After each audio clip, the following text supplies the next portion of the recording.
Hello, cyber friends. You're welcome to my class today. I'm going to be looking at the domain one of CISM, which is Information Security Governance. In this class, I intend to ensure that people who are planning to write the CISM understand it by covering things around enterprise governance. I'll start by looking at the importance of information governance.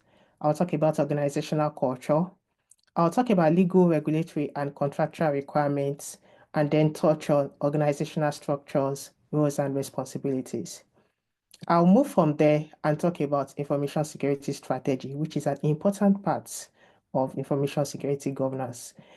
Talking about strategy, I'll look at information governance frameworks and standards, information security strategy development, information security program objectives, strategic planning, action plan to implement strategy, which is important.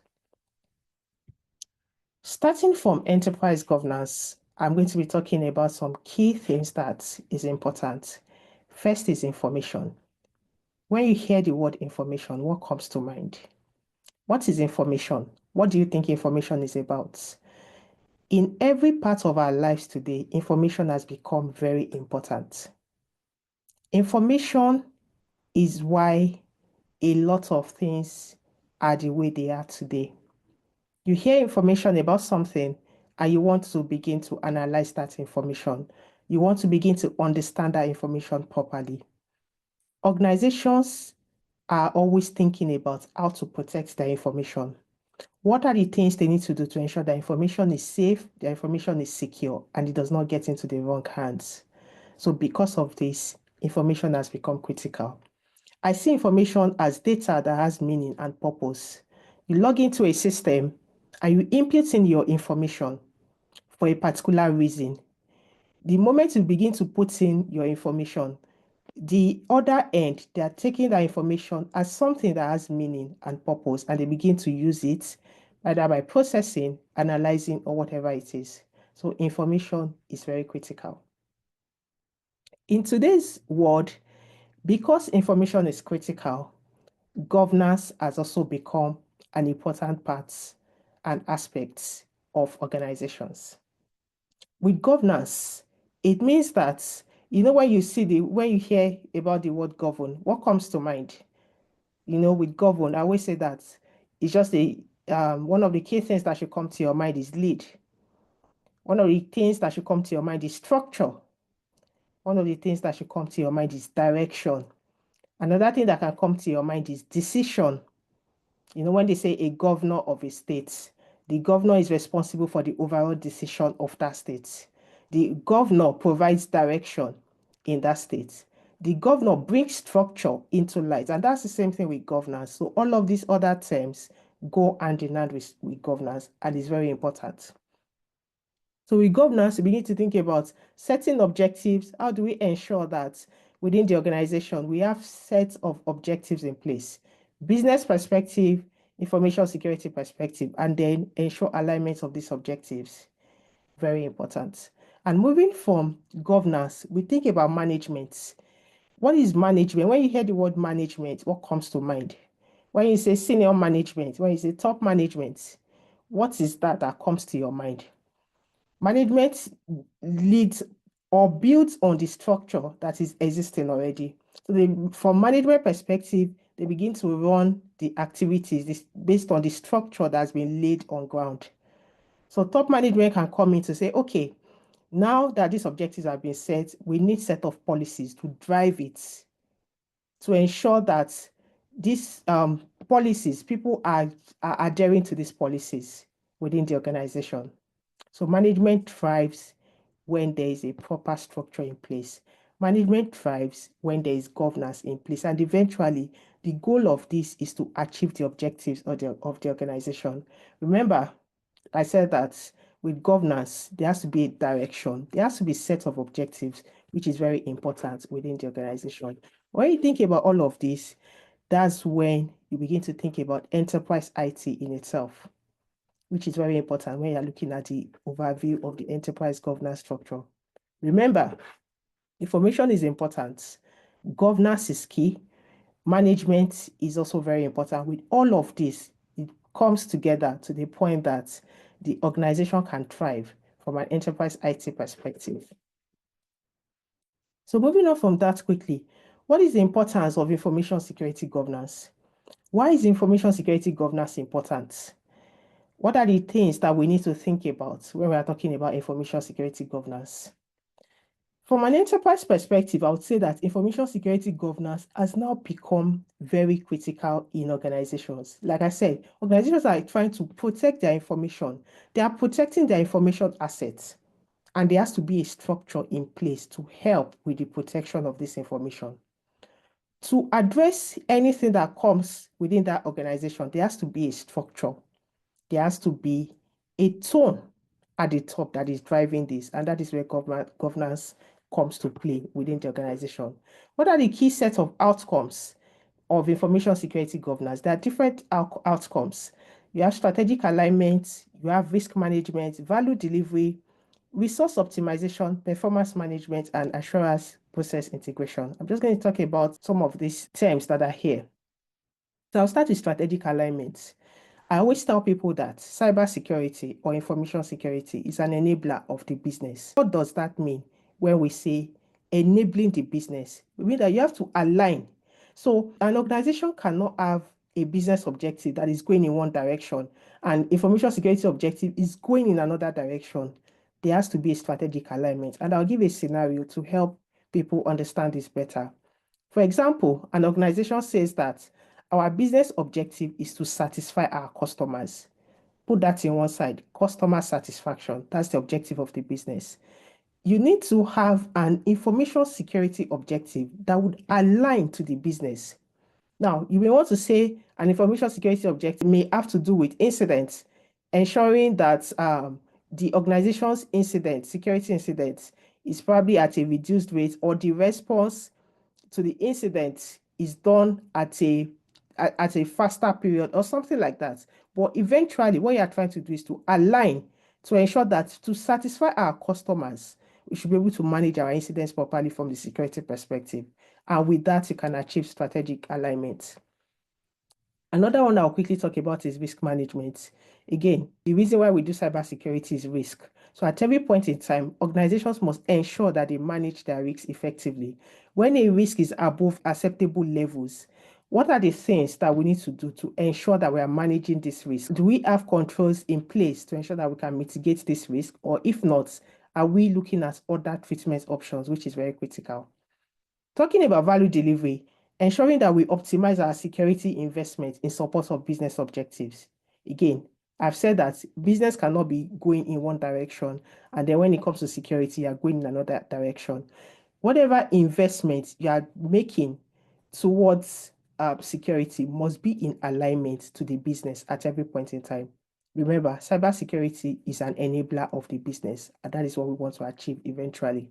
So moving on from that, optimizing resources. What are the resources that we have available within the organization? And how can we ensure that we're optimizing these resources? Resources can come in different forms. Human resource, information is also a critical resource, technical resource, financial resource, and so on and so forth. Ensuring that at every point in time, we are optimizing our resources in alignment to the business, which is very critical. Performance management is another outcome of information security governance, ensuring that we monitor and we report key performance indicators. I always like to say that within organizations, you have to ensure that KPIs are set. How are we ensuring that this particular control is effective or not? The effectiveness of security. So we have to measure. We have to ensure that the objectives that we have set, we are achieving it. What are the things that we are doing to ensure that we achieve these objectives? And these are some of the outcomes of governance. And the last one I'll quickly talk about is assurance process integration, ensuring that we integrate all relevant assurance factors to ensure that the processes operate as intended from end to end. You have security processes in place. How do we ensure that these processes are operating as intended? Remember, when it comes to security, you must incorporate the processes into the organization, and that is what makes an effective security culture. So it's not a case of let's tick a box.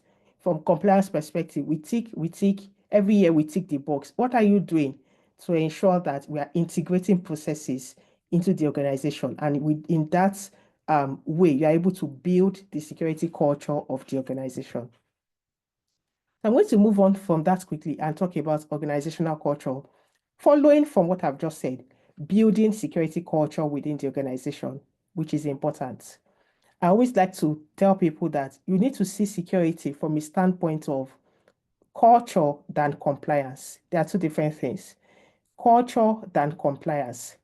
Compliance is what is very common today. Every organization wants to tick the box to align to best practice, which is good. Yes, you are compliant to best practice. But what you find is that they are ticking the box every year, but they are not building a culture of information security. And they run a risk by doing that. So while you are ticking the box, you must also ensure that you build culture. How do you build culture? Behavior within the organization. People already know by default that when they get an email, they have to verify. People already know that they can't use weak passwords in the organization. That is culture. They already know that when they are setting their password, they set strong passwords. If they need to change their password within a period of time, they know that they are going to change it. So this is very important. What are the things that can drive culture? Things like acceptable use policy. A lot of organizations, when you join newly, you are required to sign an acceptable use policy. What does it mean to say you are signing an acceptable use policy? You are committing to say that these are the do's. When I start in this company, these are the things that I will do, and these are the things that I will not do. These are the don'ts within the organization. Another thing that drives culture is ethics.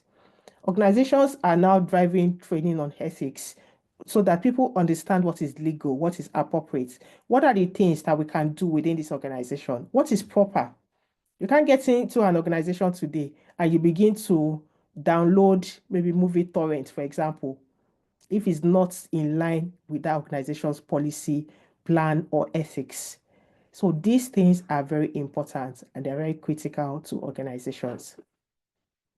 All right, so I'm going to move on from there quickly and talk about the next point, which is on legal, regulatory, and contractual requirements.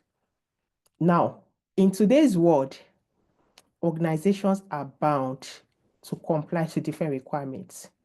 A good example, it could be regulatory. So some organizations, for example, are mandated to comply to the ISO 27001 standard and maybe PCI DSS and other standards. From a regulatory standpoint, they need to ensure that they have these requirements in place. Some other organizations are expected to comply to some other standards around privacy, and they need to ensure that when it comes to data protection, privacy, and so on, they are doing what is required and what is right. Again, this depends on different factors. One, it could be country. Country where that organization is operating from is a very big factor when it comes to this kind of requirements. Another could be the type of the business. What is the type of business this organization is into? And that can also indicate why they need to comply to this type of requirements. So these are some of the factors that drives compliance to these requirements. And when you are working in that space as an information security person, you need to understand what your organization is required to comply to and how you are supporting them to comply to these requirements, which is key to the organization. Retention of business records. When it comes to retention of business records in a lot of cases, they are bound by retention policies. What are the things we need to do to ensure that we are complying to these retention policies of business records? For example, I've seen cases that an organization would say that we are going to keep employee records for 7 years after they leave our organization, for example. And after that, we can decide to destroy or do anything with that record, maybe archive or destroy based on the organization's policy. So these things are very important in organizations. And again, it's bound by different things. This number of years can be determined sometimes by regulation. Again, country where they're operating from, what is the data protection, data privacy policies, and so on. And that drives when and how they need to keep these records. Several other factors, it could be business requirements also. Sometimes business requirements can drive when or how they need to keep this.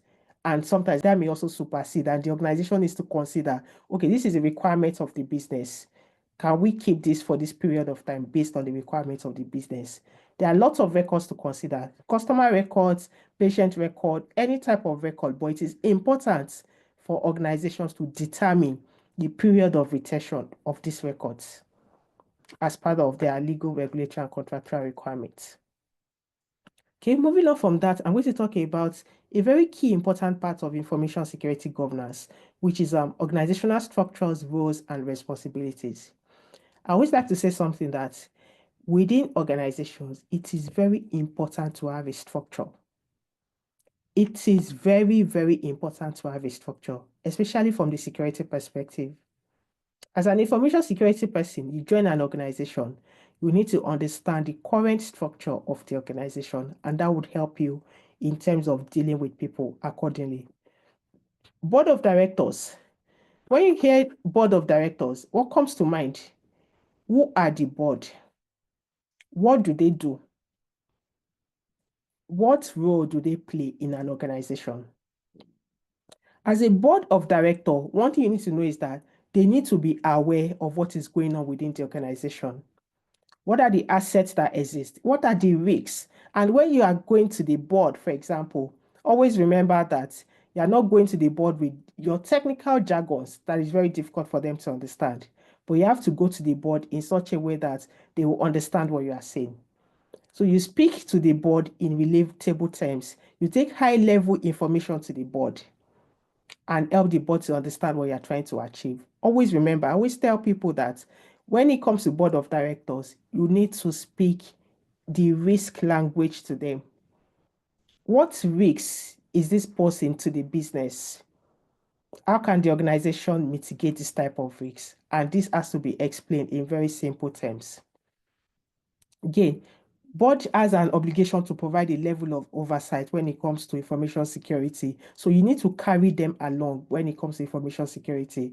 In the information security affairs of the organization, the board must know what is going on at every point in time. And then I'll talk about senior management. Senior management are the leaders within the organization. Senior management would want to have oversight in the organization. They are responsible for ensuring that the organization's function, resources, and supporting infrastructure is always available. So, for example, senior management can say, okay, yes, we need to have an information security manager within this organization, and they approve it. So they can make those kind of decisions. Technology-wise, senior management can say, yes, we understand that we need this technology to drive things and move things forward to enable the business. So that is the responsibility of senior management in an organization, just to ensure that things are working as appropriate, things are going as planned, ensuring that budgets are approved as and when they need to be approved to drive a lot of things and initiative within the organization. Business process owners. When you hear business process owners, what comes to mind? What do you think about when you hear the word business process owners? It's when you are talking about information security, like I said, enabling the business. So you can't really do cybersecurity as a standalone. You can't say, oh, I'm a pen tester, I'm a risk analyst. I just want to do cybersecurity. I don't want to talk to anybody. It doesn't work that way.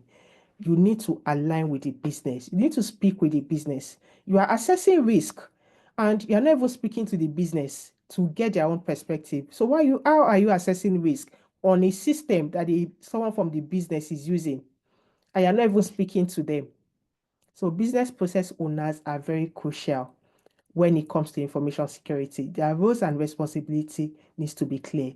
They also help with the alignment of information security objectives with the business objectives. Why? Because they understand the business. Sometimes these people understand the business more than you do, and they can give you some very clear insights. So always involving them in some of the security activities is also very crucial. Now I'm going to go quickly to the steering committee. Steering committee, I always advise within organizations, there has to be like a committee for security. Why? It is important so that when things around security needs to be discussed, let it be discussed in a committee setting. They can give consensus on some certain things. They can give some necessary approvals. It can also serve as a communication channel and ensure that security is always aligned with the business.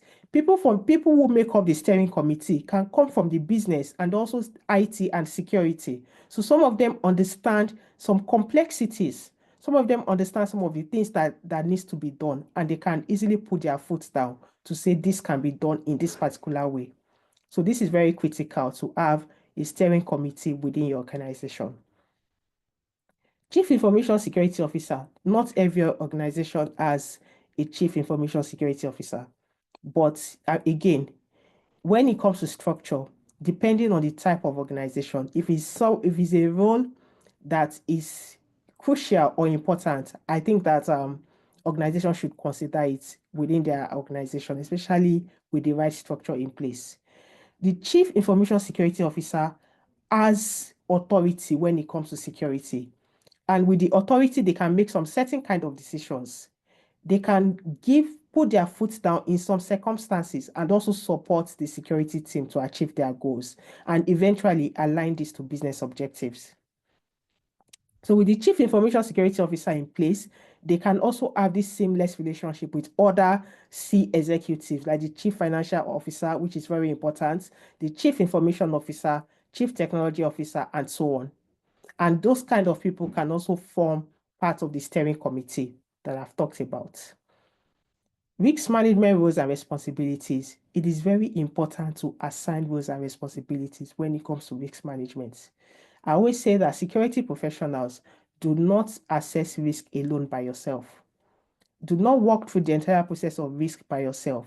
Always support and ensure that even risk management activities are integrated into the business.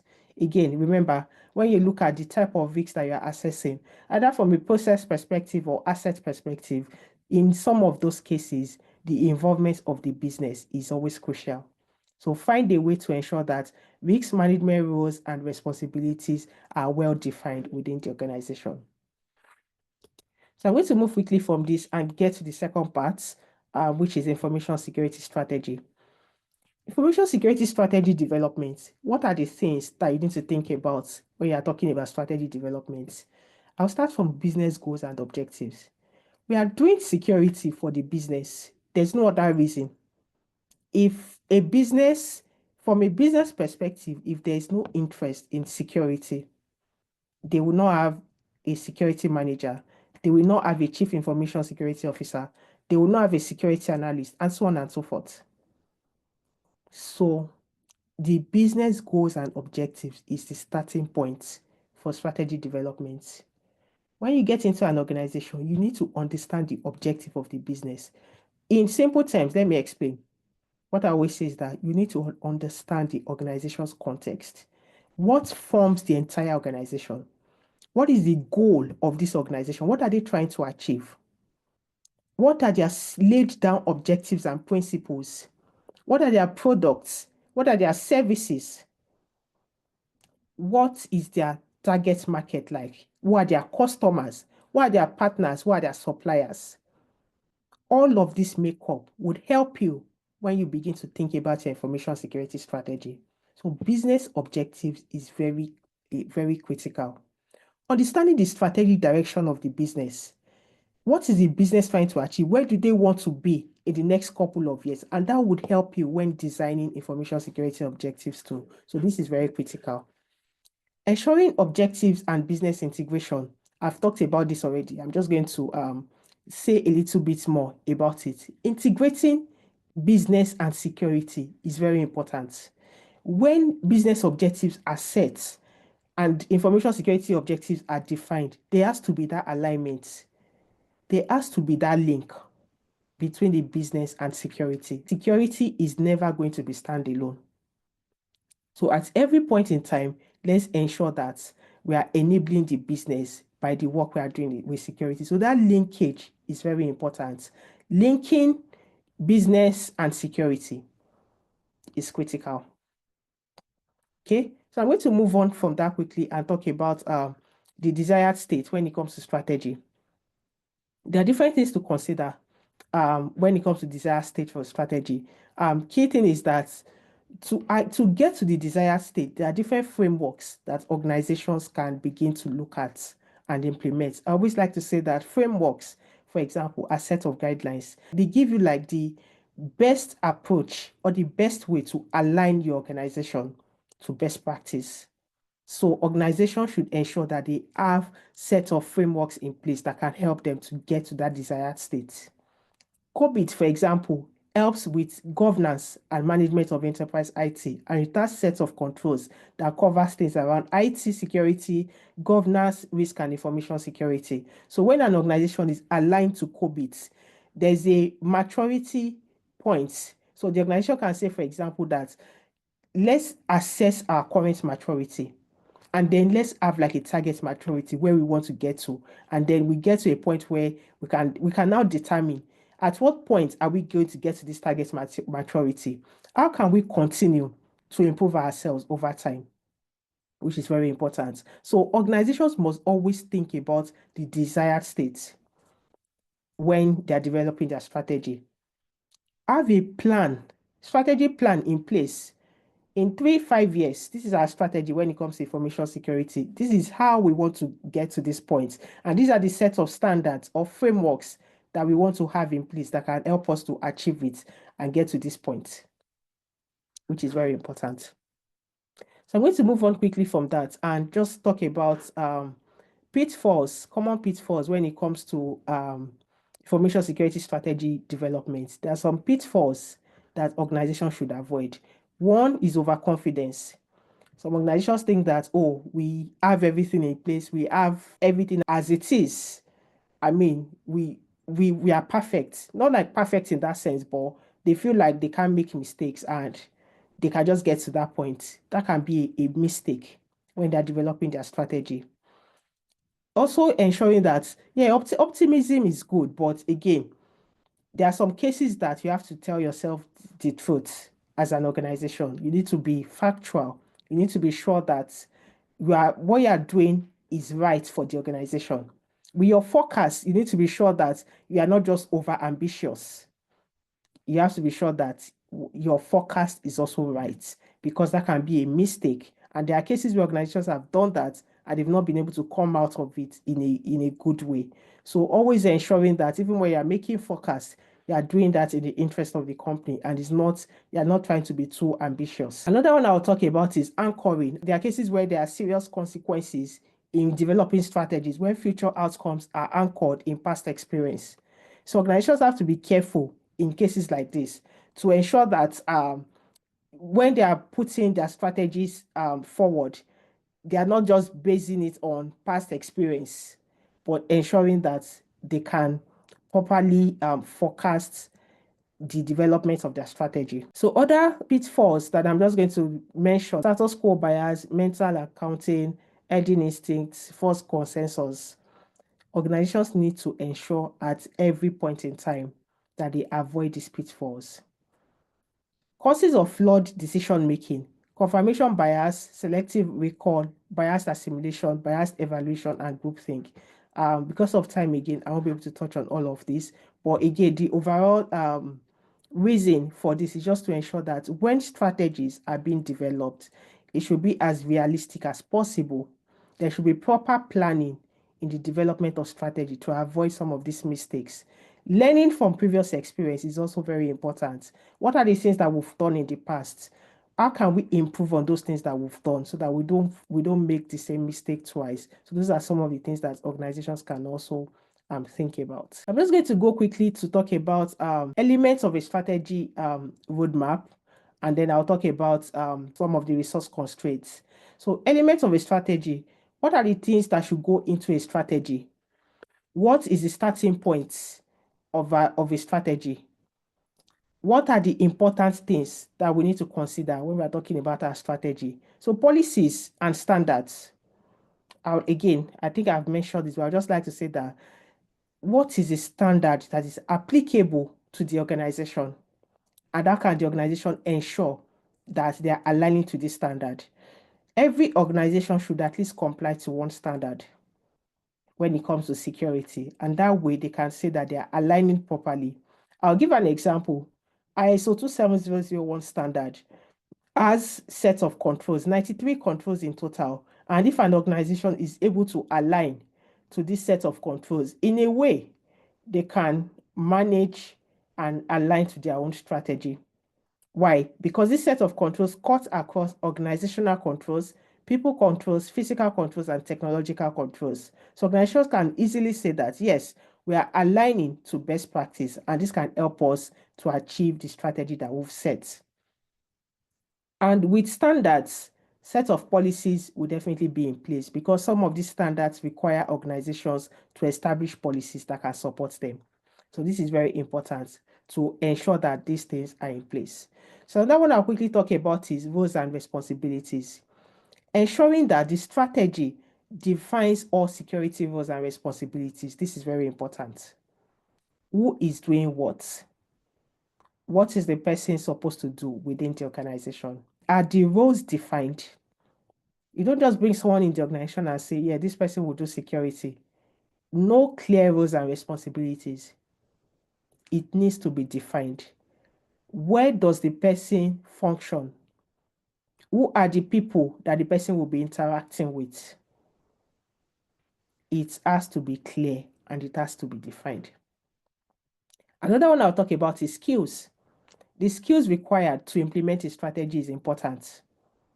When you come into an organization and they are saying that they are implementing a strategy, do people have the right skills to implement this strategy? It is very important because the resources strategy relies on different kind of resources, and one of the key ones are the skills required to implement the strategy or to drive the strategy. What is this person good at? And how can this person drive the strategy? It could be by ensuring that the standard is implemented, for example, and that way that person is contributing to the overall strategy implementation, which is important. Another one I'll really talk about is awareness and education. Very important in the strategy because, again, we normally say that humans are the weakest link. So that means that people need to be trained, and that in that way, we are also driving the strategy, the organization strategy. Ensuring that people are trained periodically. Again, not training once and say we have trained and that's it. Training has to be a continuous process. So you train, have a periodic frequency for training and ensuring that people understand it. So you can test people after they've gone through the training to ensure that this is a solid training that we've done. Very important. Another one I'll talk about is audits. To drive your strategy effectively, you must audit. You must audit the system. Test the effectiveness of the controls that has been put in place. Is this control effective or not? What are the things that we need to do? What are the weaknesses that exist in the system? Audits can be done either internally or externally. When the internal audits are done, also ensure that external audits are carried out. For a lot of standards that require compliance, external audits are carried out for the validation to ensure that this organization is compliant to the standard. And with that, they are able to attest that these organizations have gone through this set of controls and they can determine that they are complying to the standard. And when there's any weakness or deficiency, the auditor also raises it and the organization can improve from it. So I always like to say that audit is an improvement of a process. Audit is not a case of some people don't like audit because they think they want to catch us. They want to spotlight the things we are not doing properly. They want to report us to management. No, it is always a way to improve the process in an organization. So again, because of time, there are some other things here, controls. I've talked about controls. In ISO 27001, these controls are divided into 4: organizational, people, physical, and technological controls. Every control has its function and supports the overall implementation of the strategy in an organization. Technologies are also important. Tools. What does the organization have in place to drive the strategy? For example, an organization has a part of the plan of the strategy is to ensure that they are monitoring their environment. What are the tools they have in place for these monitoring capabilities? So technology is also important when it comes to strategy. Personnel security, physical security. There are some organizations that are very big on physical security because of the nature of their business. How are we ensuring that at every point in time, we are doing the right thing when it comes to physical security? So I'm just going to go on quickly again from this. So still on strategy resources, there are still some other components. I'll touch on three of them: business impact analysis, understanding the business and what could go wrong. And when these things go wrong, what would be the impact to our organization? I always like to say that the only way to determine critical processes in organizations is by conducting a business impact analysis. Every organization must conduct a business impact analysis.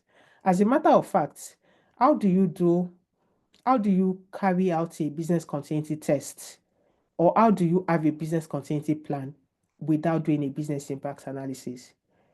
You can't determine the accuracy of that plan if you've not done a business impact analysis in your organization. So it is very important for organizations to always do business impact analysis.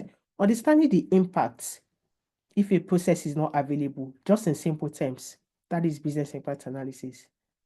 And that helps to determine if the process is critical or not. Eventually, the organization is able to determine, should we prioritize this? Because we have said that if it is not available, the impact is going to be severe, maybe from a financial perspective, reputation, regulation, and so on, operational perspective, and so on and so forth.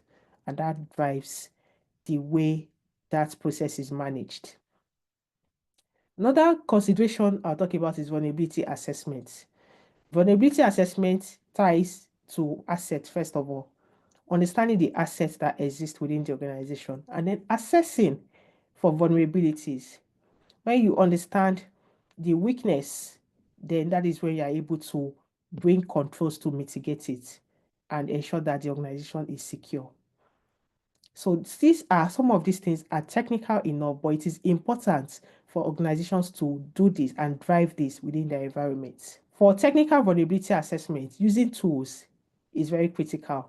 Use tools, scan your environment on a periodic basis. What are the vulnerabilities? What are the weaknesses? How can we ensure that we are staying on top of it so that it's not exploited by someone external? Can also do non-technical vulnerability assessment as part of your risk assessment. What are the weaknesses that exist in some of our information assets, and what are the things that we can do?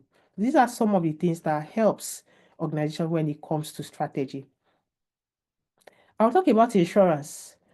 Some risks can only be addressed with insurance. So those kind of risk, having the right insurance plans in place to mitigate those type of risks. Examples include floods, hurricanes, fire, liability lawsuits, and so on. So organizations need to understand, where do we fall with this kind of risk? And this is why risk assessment is very important in organizations. You must assess your risk and understand the type of controls required to mitigate the risk. If the risks fall into some of these categories I've talked about, it could be that the best policy to apply is to transfer the risks to a third party by way of insurance, and that we are able to address it properly. Some of these things that I've talked about is critical when it comes to strategy, but the most important thing is, remember I talked about skills. Having the right skill sets that can understand some of these things that I've talked about within the organization. When do we apply some of these things? At what points do we implement some of these things within the organization? Another one, critical one I'll quickly talk on before I move on, is third-party service providers. You must understand the third-party service providers in your environment. What is their criticality based on the type of data they store or process? Don't say, no, I'm not interested. You need to understand the third-party service providers in your environment. You need to know the type of data they store or process. Their criticality to your environment. You need to do a risk assessment on your third-party service providers. Monitor their performance from time to time and ensure that they are delivering based on what they've said they will deliver. So some of these components are key to the organization when it comes to strategy, and this helps the organization to drive their strategy. I always like to say that we are no longer in a time where you say, I don't care about my third-party organizations. A breach from a third-party organization can affect your organization. So you have to pay attention to them at every point in time. So I've talked about strategy, resources, things that drive the strategy. Now let's talk about constraints. What are some of the constraints that can affect organizations when it comes to their strategy? Legal and regulatory requirements. Laws. We have cases where laws are changing, regulations are changing. Keeping up with these regulations, some organizations struggle to even comply to some of these requirements. Some of them are overwhelmed, maybe because they don't have enough resources, or they are struggling with implementation, or maybe costs based on implementation of these requirements. So this could be a constraint that would impact the implementation of the strategy. Another one I'll talk about is physical. When I talk about physical, I'm talking about capacity, or maybe space, or maybe environmental constraints. There are cases where an organization is struggling because they don't have what it takes in terms of the fiscal security components to drive the strategy. They don't have the capacity to drive the strategy, and then they begin to struggle, and this affects them in terms of ensuring that the strategy is implemented. Another one I'll quickly talk about is ethics. I talked about ethics previously, and ensuring that whatever it is they are doing, or they are driving, is in line with ethics is very important. I always like to say that in security, ethics is important, it's critical. Whatever it is that we are doing, we have to do it appropriately. We have to ensure that it's reasonable and is in line with whatever requirements we are trying to achieve. So we can't work outside of that. And when we see cases where things are done outside of this, then it poses as an issue. A quick one I'll talk about is culture. We are trying to drive strategy, and we are saying to drive the strategy, we need to do training and awareness, and people are not cooperating. You send out an invite for 200 employees, and only 20 people turn up for the awareness session.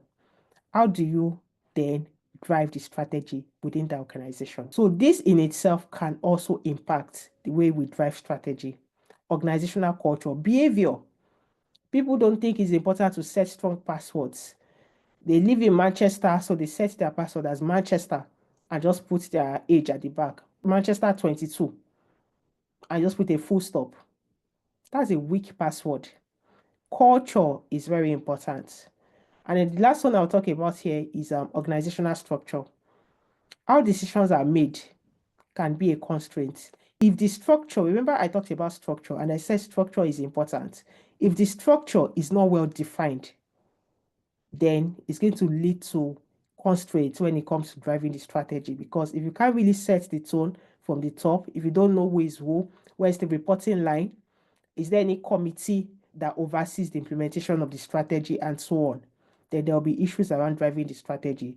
Nobody is checking if there's a timeline for this, and then they begin to struggle when it comes to driving the strategy. Still on constraints, a very important one, costs. Cost can affect the implementation of strategy. No budget to comply to regulatory requirements because the organization cannot afford it. It will definitely impact the strategy. So cost is a very big factor. No budget or no financial resources to implement a control. To buy a technology, no financial resource to do that. That would affect the implementation of the strategy. A risk has been identified. No financial resource to implement the control to mitigate the risk. That would impact the implementation of the strategy. A security assessment has been done to meet regulatory requirements based on ISO 27001. No financial resource where applicable to implement some of those controls. It will affect the implementation of the strategy. Personnel is another constraint. Resistance to change. With personnel, they say we need to implement this control within your department or within your unit. And the person goes, no, this is how we do our things here. We can't change the process. No, we are used to this. We've been doing this for the last 15 years. It will definitely impact stress. So these are some of the constraints that we see. It will definitely impact the strategy. Resources. I've talked about resources before. Human resource, technology is a resource, financial resource. If these things are not available to impact the strategy. A company wants to implement ISO 27001 and they only have 2 people, and they put one person as information security manager and they put the second person as IT manager. The implementation would not go smoothly because they don't have enough resources to drive the implementation of the standard. Right? So we talk about time. need to implement ISO maybe within a time frame to meet compliance or regulatory requirements, but the organization does not have time. They are overwhelmed with a lot of things. They have too many projects they are running, and they just decide to put this on one side. This will definitely affect the implementation of their strategy. Okay, the last one I'll talk about is risk acceptance and tolerance. The organization has not set specific levels for accepting their risk. They don't even know what they can tolerate. So when a risk is high, they just accept it because there's nothing they can do about it, which also ties to other constraints. And that way, it affects the implementation of their strategy. I'm going to go quickly to information governance frameworks and standards. Different frameworks, different standards. I'm not going to go one by one, but I'm just going to do like a high level touch of this. Frameworks and standards, they are set of guidelines that helps organization to achieve best practice when it comes to information security. The word I always like to use is alignment. Helps you to align your current security process to best practice. So best practice says walk in a straight line. Your current process, you are walking in zigzag. But when you begin to implement best practice, you move from walking in zigzag to walking in a straight line because you want to achieve best practice. These standards and frameworks are very critical. And again, they also acknowledge business objectives. Alignment to the business. ISO 27001, for example, is very big on requirements of the business. What is the business direction? As a matter of fact, an external audit of ISO 27001, in most cases, the auditor would always want to meet the CEO or the top management of the organization to confirm that everything that is being done is in alignment with the business. So if the CEO does not even know that the company is implementing an ISO 27001 standard, that in itself is already a red flag. So a comprehensive security strategy must be linked with the business. Any standard or framework that is being implemented must be linked to the business. Any policy that is being developed must be linked to the business. It can't be standalone. It has to have a touch of the business, whether technical or non-technical. There has to be an alignment with the business. So standards and frameworks are very important. An organization must be able to determine what standard do we want to align to? What framework are we aligning to? And how are we ensuring that we stay compliant? And remember, there's a side for compliance and there's another side for culture. Compliance mostly is ticking the box, ensuring that we are meeting the requirement. But culture means that we are incorporating the processes, integrating the processes, security processes into our business processes. And we're ensuring that things are done properly. So, moving on quickly to strategic planning. I've said a lot around strategy, but I'm just going to quickly touch on some components here when it comes to strategic planning, some of which I've talked about before, like organizational structure. So let me start from workforce composition and skills. Ensuring that when we are talking about strategic planning, we have the right skills. We understand the people who are going to drive it. This is very important within the organization. We need to understand that we must have personnel, we must have people who are driven by integrity within the organization that can drive our strategy, that can help us to achieve our strategy. So an organization must take due care to understand that they need to have the right skills in place. From business perspective, from security perspective, and that alignment is also very important. So I'll move with this organizational structure. I've talked about organizational structure previously, but just to mention it again, ensuring that there is a structure in place that can help the organization to develop the strategy, and of course, drive it. What would happen with an effective structure is that everybody understands their clear roles and responsibilities. At what point are decisions made? At what point do we have direction? Who is driving what? And who is ensuring that There is accountability. Who do we need to report to? Who is assessing for effectiveness? The structure is important. Who has authority over what? So organizational structure is very important when it comes to strategic planning. So organization must get it right. I always like to say that as part of organizational structure, having a clear organogram is very important. So you go to organizations and you say, do you have an organogram? And they don't have anything to show for it. There has to be a clear organogram. What is that thing and who is it sitting with? Who is driving what within the organization? And it has to be clear.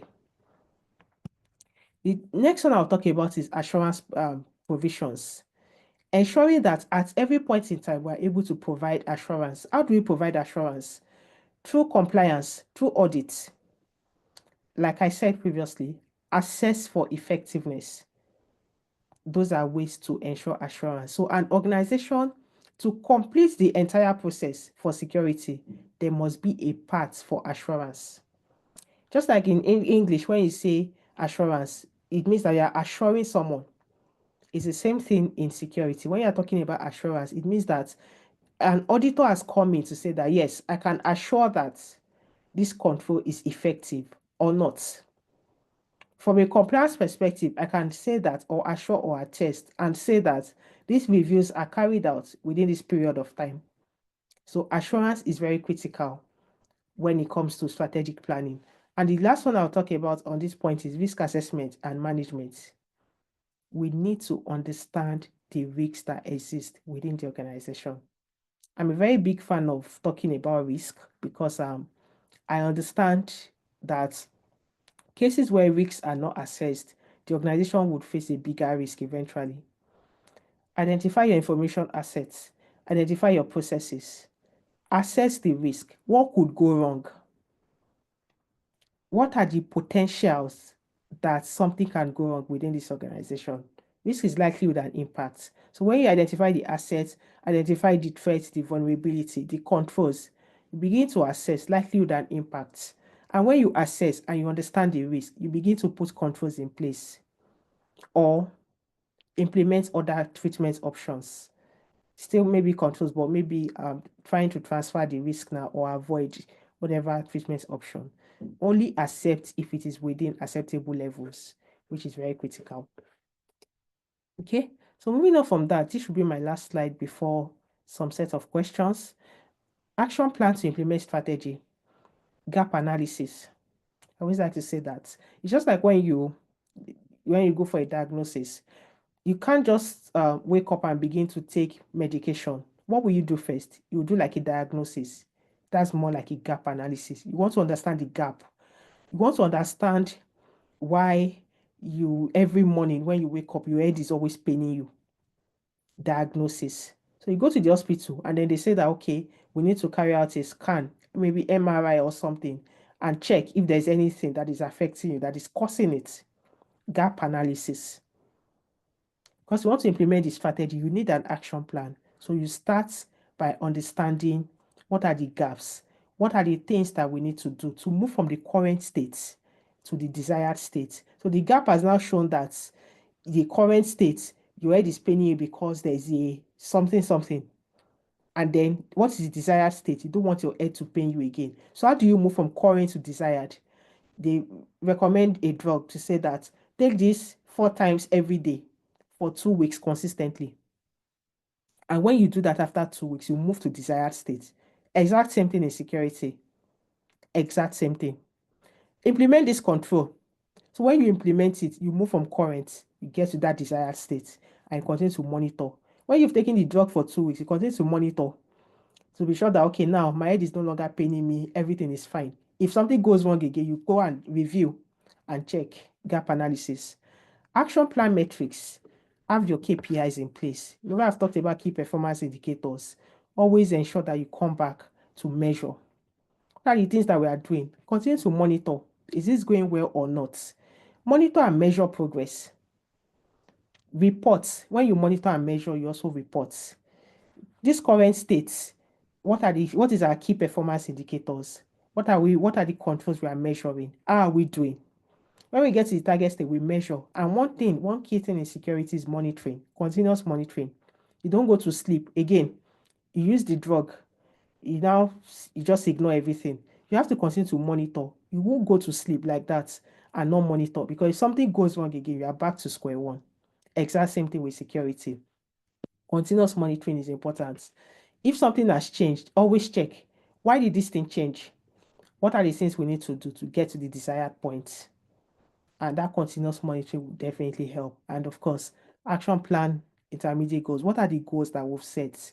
And how are we ensuring that we are getting to that point, that desired point? So when we get to that desired point again, continuous monitoring, continuous review, continuous monitoring, which is very important. So final slide, information security program objectives. Why are we doing information security? I tell people it's because of CIA of information. Confidentiality, integrity, and availability of information. That is why we are doing information security.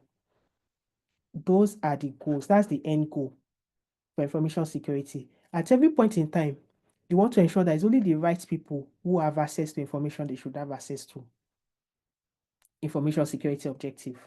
Why? Because if something goes wrong, for example, your phone, if you don't want someone to have access to your phone, you will ensure that you put your passcode or your password or your PIN, whatever it is, so that you are the only person who has access to it. Because if they gain access to your phone and maybe you've saved your password carelessly in your notes for your bank app, they can use that as a way to gain access to your bank app and then begin to do things, play around, and all of those things. So confidentiality is very important. What you want to stay secure, you have to do what it takes to protect it and ensure that it's secure. And then integrity. When you talk about integrity of information, ensure that information is not manipulated. Input equals to output. That is always my key to explain integrity of information. At every point in time, your input is equals to output. And there's no manipulation in between of that information. And that way, they're ensuring that your information remains accurate, accuracy of information. And then we move to availability. Information is available when required. It's just a good example. You want to log into your bank app and you realize that you can't access it. It's not available. And then you begin to panic because you're not sure whether you can have access to the money or whatever it is. Availability of information is very important. So again, just a recap of this. Confidentiality, only people who should have access to the information. Integrity, people who should not modify, unauthorized modification is not allowed when it comes to integrity. And of course, availability, ensuring that information is available when required. And of course, non-repudiation, authenticity, the person who has authenticated or the person who owns is saying that yes, it is me. Authenticity of information. So these 4 items forms up information security program objectives. I always like to say that this is why we are doing information security or cyber security. Without this, we will not do information security, we will not do cyber security. So it is very important to understand why, the why, security objectives or security goals. So I'm going to move quickly to the set of questions for people who are planning to take the exam. Just some set of questions that we can look at together and what the answers are. So this question says, which of the following is the most important reason to provide effective communication about information security? What is the most important reason? So the first one says it makes information security more palatable to resistant employees. The second one says it mitigates the weakest link in the information security landscape. The third one says it informs business units about the information security strategy. And the fourth one says it helps the enterprise conform to regulatory. So the most important reason to provide effective communication about information security is because it mitigates the weakest link in the information security landscape. We have to continue to communicate information security to our employees. Why? It will mitigate the weakest link in the information security landscape. Remember, most important reason Your getaway here is most. And most means that if we reduce the weakest link, then it is very certain that we are implementing a control to keep our organization safe and secure. So how can we reduce that? Ensuring that we continue to train our employees, ensuring that our employees are aware. So that is why it ties back to provide effective communication, training, awareness. The most relevant response to that is it mitigates the weakest link in the information security landscape. So I'll go to the next one quickly. It says, which of the following most helps ensure that assignment of roles and responsibilities is effective? The answer to this is the assignments are consistent with existing proficiencies.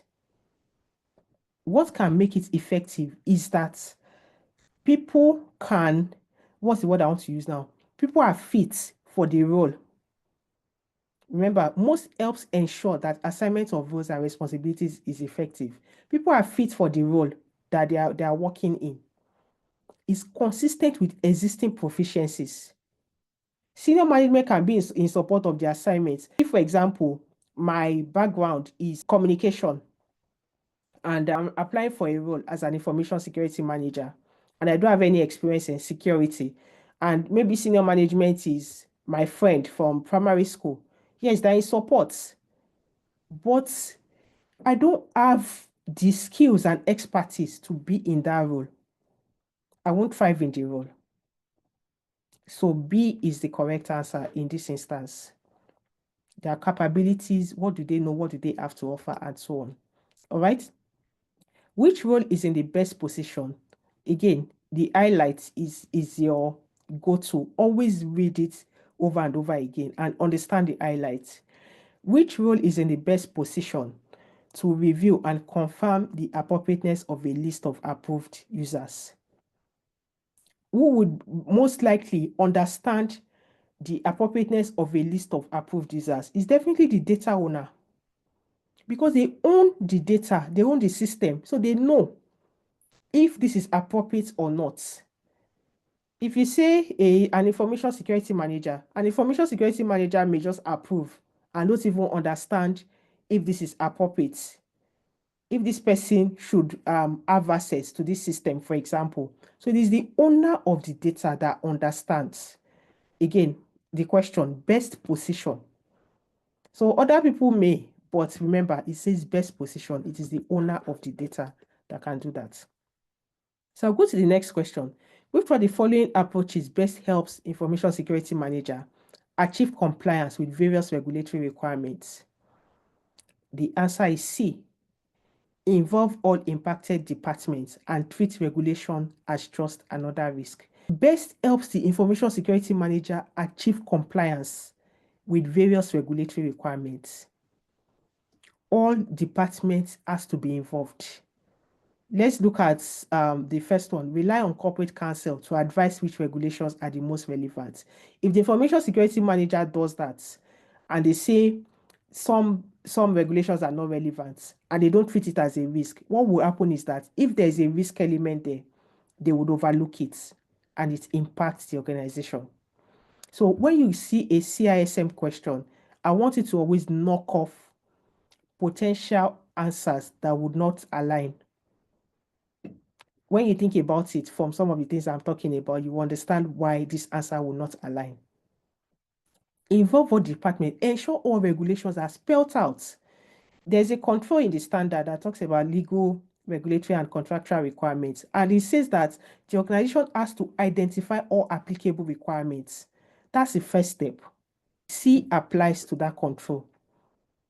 Understand all applicable requirements. Treat it as a risk, and that way you're able to understand if they need to comply to it or not. Okay, next one. From an information security manager's perspective, the most important factors regarding data retention are business and regulatory requirements, document integrity and destruction, media availability and storage, data confidentiality and encryption. I talked about this in this class today. For data retention, it is business and regulatory. What does the business say in terms of how long we should keep this data? What does regulatory requirements, what is mandated in terms of how long we should keep this data? when it comes to data retention. That's your top two most important factors to consider, not media availability and storage, not data confidentiality and encryption. Business and regulatory requirements are the driving factors for data retention. Okay, next one. In implementing information security governance, the information security manager is primarily responsible for developing the strategy, reviewing, communicating, approving. Let's knock off for this particular one. Knock off approving. Information security manager should not be the person to approve. Remember, we talked about senior management. The approval should come from senior management. That is why organizational structure is important. So knock off. Approval is not the answer. Communicating. Information security manager is not responsible for communicating the strategy. Knock that off.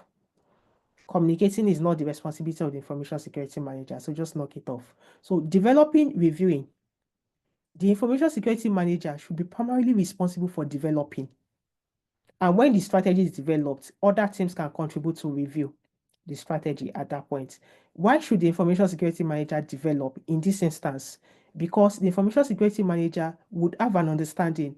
Remember when I talked about strategy, resources, different things around standard, policies, and so on, would have an understanding in terms of standard implementation, policies development, and so on and so forth. And that would input into the security strategy. So developing is the most appropriate in this instance, and of course also tying it to the business objectives. Okay, the primary security objective in creating good procedures is A, to make sure they work as intended. B, that they are unambiguous and meet the standards. That's the answer. The security objective in creating good procedures is that they are unambiguous and meet the standards. That's the primary. Why? When you create a procedure, you don't want it to be complicated in any way. That's the first thing. Two, they are meeting the standard requirements. Yes, they can eventually, you want them to work as intended, which is fine. You want it to be written in plain English, but that's not primary. Remember, the question says primary. Again, when you see a CISM question, please look at what is in bold. It is very important. So ensure that they are unambiguous and they meet the standard, and that way every other thing can follow. Right? So moving to the last question that I have, a security strategy is important for an enterprise, primarily because let's go to the correct answer. It provides the approach to achieving the outcomes management wants. That's why a security strategy is important. Achieving the outcome. Why? Because achieving the outcome ties it to the business. Let's look at the other answers. Provides a basis for determining the best logical security architecture. That's technical. No, that's not the primary reason or objective of a security strategy. That's more technical. Provide users guidance on how to operate securely in our everyday tasks. That's operational. Operational, day-to-day tasks. That's more of a procedure response than a strategy. And the last one says helps IT auditors ensure compliance with rules and regulations. That's audit. So for this type of question, knock off. Read it. To get your answer, just knock off. Knock off A because it's technical. Knock off C is operational. And D is assurance. And it's not talking about assurance. It's not talking about operational. It's not talking about technical. It's talking about strategy. And remember when we said strategy, we said align to business. Achieving the outcome management wants. What is management? Who is management? Business. Aligning strategy, objectives to business. And then we arrive at our answer. So at this point, I'm going to be stopping today's class here. Thank you for listening to me. You can connect with me on my social media platforms. If your organization needs someone to come train them on any topic in information security, you can also reach out to me. I'll be happy to connect and, of course, come in to train them. I remain your cyber friend, Iwetolu Akirele. Thank you for watching and listening to me. Bye.